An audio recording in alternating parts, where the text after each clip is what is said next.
እንዲከፋት አልፈልግም። ካስከፋዎች ደግሞ ይቅርታ። ሩታና አብረሽ እንዲሁም ጽጌና ዳኒ ምን ላይ ናቸው? ምንስ አዲስ አለ? የት ነው ያሉት? ምን በቃቸው የምትሉ የምትጨነቁ ብዙ አላችሁ። ዳኒ እንደዚሁ እንደምታዩት መግቢያ ላይ ይቅርታ ጠይቋል። ነገር ግን የምታወሩት የሚናፈሰው በጣም ከባድ ነገር ነው።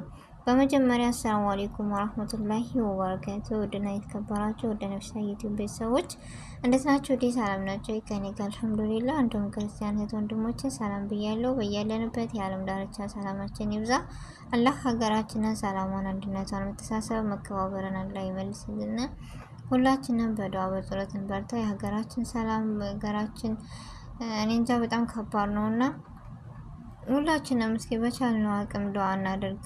ያጀማ ከባድ ነው የምንሰማው የምናየው ነገር እና ለቤት አዲስ የሆናችሁ ሰብስክራይብ አድርጉ። እንዲሁም ነባር ቤተሰቦቼ ከልብ አመሰግናለሁ ስለምትሰጡኝ አስተያየት ስለምታበረታቱኝ።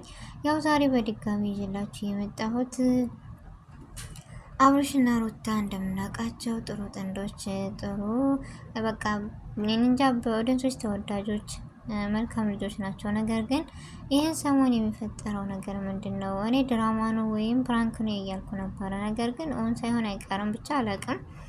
በዚህ ልል የምችለው ወይም የሆነ ነገር ብዬ ላልፍ የምችለው ነገር ቢኖር በቃ ስንቴ ይጣላሉ፣ ስንቴ ይፋታሉ። በቃ ለተመልካች አንድና አንድ ክብር ቢኖራቸው ደስ ይለኛል እኔ በራሴ። ሁለተኛ ደግሞ ዳኒ እንዲሁም ሩታ ግንኙነት ኖራቸው ወይም አልኖራቸው በቃ በልጅነት ያለፈ ላይፍ እና አሁን ላይ ምን አገናኘው? የሰው ልጅ እያሉ ወይም በፊት ያለፈ ህይወት በቃ አልፈልግሽም ወይም አልፈልጋትም ብሎ ህይወቷን ቀጥላለች፣ ህይወቱን ቀጥሏል። ነገር ግን ወንድ ልጅ የጠላውን ሲነኩበት አይወድም ይባላል እና እንደ አዲስ መምጣቱ ይላል። ምን ይሉታል እንዴ?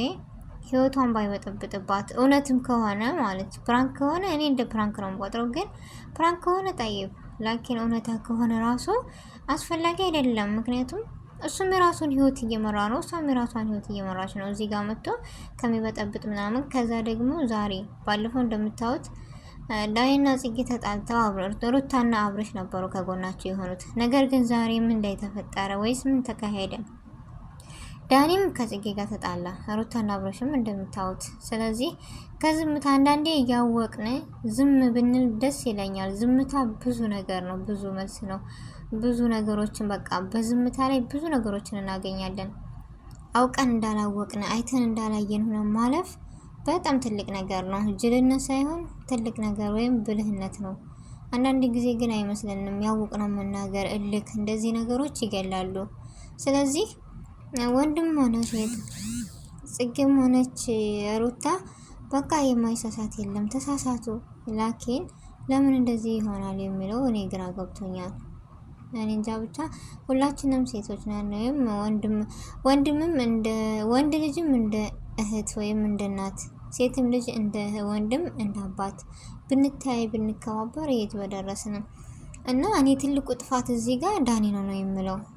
በቃ ሁሉ ነገር የተስተካከለን የራሱን ህይወት የሩታን ህይወት በያኒ በጥብጦ ምናምን የመጣው እሱ ነው። ምክንያቱም እንደምታዋት ሩታም ደስተኛ ነች። አብረሽ ጋር ያላቸው ህይወት ምናምን በጣም ደስ የሚል ህይወት ነበረ። ነገር ግን እኔ እንጃ በመሀል መጥቶ እንደዚህ የሚሆነው አሁን ደግሞ ፎቶ ተገኘ ምናምን ሩታ በቃ እኔ እንጃ ሩታ አመነች ምናምን የምትሉ ፕራንክ ነው ወይስ? እኔ ግራ ተጋብቻለሁ። እኔ ይሄ ነው ልል አልችልም።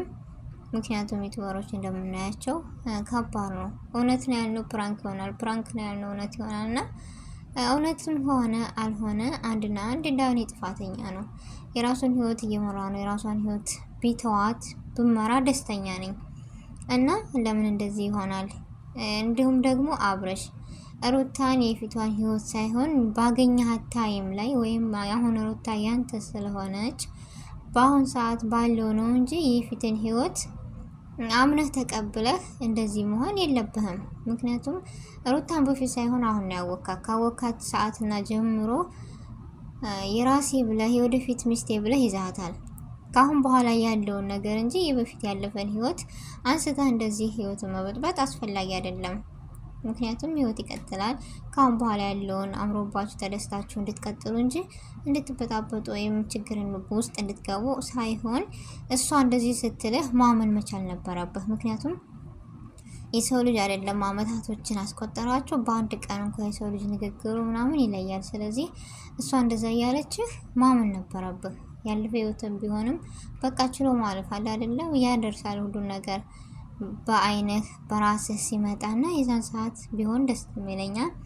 እና ጽጌ ደግሞ ተናዳለች ምናምን። ጽጌ ምን አናደደሽ? ያለፈ ህይወት ያለፈ ታሪክ ስለሆነ አሁን እኮ የተገናኛችሁት ሁላችሁም የራሳችሁን ህይወት ደስ ያለ ህይወት እየኖራችሁ ነው። ስለዚህ ከጸብ ምን አላችሁ? አሁን አብረሽና ሩታ ተበጣብጠው ጽጌና ዳኒ ተበጣብጠው ያይን ለእናንተ ራሱ ትልቅ ነገር እንጃ፣ በጣም ከባድ ነው። እና ሰላምን ብትፈጥሩ ወይም አንድነታችሁን ይፍቱ፣ ፍቅራችሁን በቃ ብትመልሱ ደስ ይለኛል። ያለፈ ህይወት አለፈ። የሚመጣውን ማስተካከል ለሚመጣው ዝግጁ መሆን። ነገር ግን ባልና ሚስት ወይም ጥንዶች ወይም ፍቅረኛሞች ወይም ጓደኛሞች እስከሆናችሁ ድረስ መተማመን አለባችሁ። ምንም ቢሆን ምንም ያን ነገር በሱ ከተማመናችሁ ፈጽሞ ከአእምሯችሁ ሸክ ነገር ይጠፋል። እና የዛሬው ቪዲዮ ይመስላል።